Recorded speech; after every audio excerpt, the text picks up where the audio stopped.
या बातमीचे प्रस्तुतकर्ता आहे आंबे क्लिनिकल लॅबोरेटरी। वरुड शहरात अत्याधुनिक मशीनने सुसज्ज लॅब म्हणजेच आंबे क्लिनिकल लॅब। यांचा पत्ता आहे महात्मा फुले नगर, बंदे हॉस्पिटल समोर, वरुड। मी विकास मत्स्य व्यवसाय सहकारी संस्थेचा सचिव। माझ्या संस्थेचे नाव विकास मत्स्य व्यवसाय सहकारी संस्था मर्यादित सावंगी। माझ्या संस्थेचे 4 सभासद आमरण उपोषणाला 17 ऑगस्ट पासून बसलेले आहे आणि त्यांचे नाव आहे भागवत रामाजी कुरवाडे, रामा नथुजी ढोमणे, नारायण लायनूजी कुरवाडे, नितेश लक्ष्मणराव नान्ने असे 4 सभासद आमरण उपोषणाला बसलेले आहे। आम्ही उपोषणाला बसल्यावर काही लोक आरोप प्रत्यारोप करत आहे। आरोप करणाऱ्याचं असं म्हणणं आहे की आमच्या बॉयलर म्हणजे उपविधीमध्ये दाबी तलावाचं नोंदच नाही असं त्यांचे म्हणणं आहे। हा माझा बॉयलर आहे आणि हे पहा माझ्या उपविधीवर त्यांचं नाव आहे।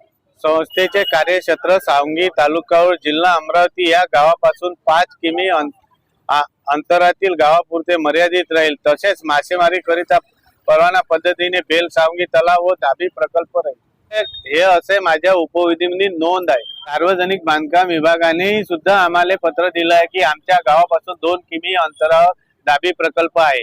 हे त्यांचं पत्र आहे।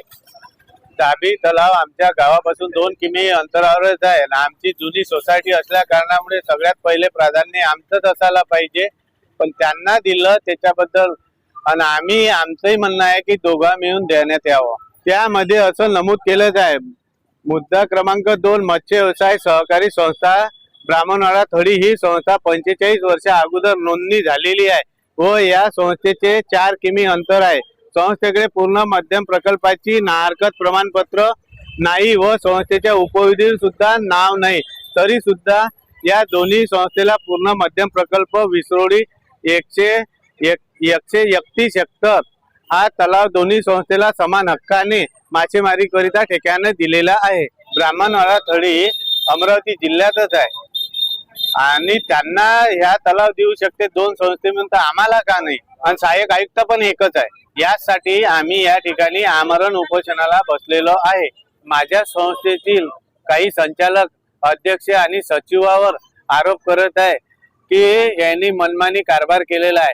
असं जर कधी केलं असेल तर त्यानं सिद्ध करून दाखवावे। तुमच्या जवळ जर काही पुरावे असेल तर आम्ही गैरव्यवहार केलेला असेल तर तुम्ही सिद्ध करून दाखवा। आमच्या उपोषणाला काही खोटे नाटे बदनाम करणे, 2 वर्षापासून बेल, सावंगी धरणात पाणीच नाही तर आमच्यावर आरोप कसे काय केले? धरणात पाणीच नाही, मासेमारी करताच आली नाही, संस्थेचा व्यवहारच झालेला नाही, तरी सुद्धा तुम्ही आमच्यावर गैरव्यवहाराचा आरोप कसे करतात? तुम्ही म्हटलेलं ते सिद्ध करून दाखवा आणि भोई समाजाला विनाकारण बदनाम करण्याचं काम करू नका। विकास मत्स्य व्यवसाय सहकारी संस्था मर्यादित सावंगी, तालुका जिल्हा अमरावती संस्थेच्या 2 किमी अंतरावर असलेल्या दाबी चांदस वाटोळा 113 हेक्टर हे तलाव या तलावावर नोंदणी झालेली प्रगती मत्स्य व्यवसाय सहकारी संस्था सुरडी या दोन्ही संस्थांना चंद्रभागा नदी प्रकल्प भोपापूर व पूर्णा मध्यम प्रकल्प विसरोडी या तलाव जलाशयाच्या धर्तीवर दोन्ही संस्थांना समान हक्काने दाबी चांदस वाटोळा तलाव ठेक्याने देण्यात यावा ही आमची प्रमुख मागणी आहे। जोपर्यंत आमची मागणी पूर्ण होत नाही तोपर्यंत आम्ही उपोषण मागे घेणार नाही। मागणी मान्य न झाल्यास आम्ही दाबी चांदस वाटोळा तलावावर अन्याय पीडित संस्थेचे सभासद जल समाधी घेऊ। यामध्ये होणाऱ्या जीवित हानीस शासन जबाबदार राहील। माझे 4 सभासद आमरण उपोषणाला बसले 4 दिवस झाले, तरी पण शासन अजून कोणतीच दखल घेत नाही। शासन मरणाची वाट पाहत आहे का माझ्या सभासदाची? माझी हात जोडून विनंती आहे की आम्हाला लवकरात लवकर न्याय देण्यात यावा।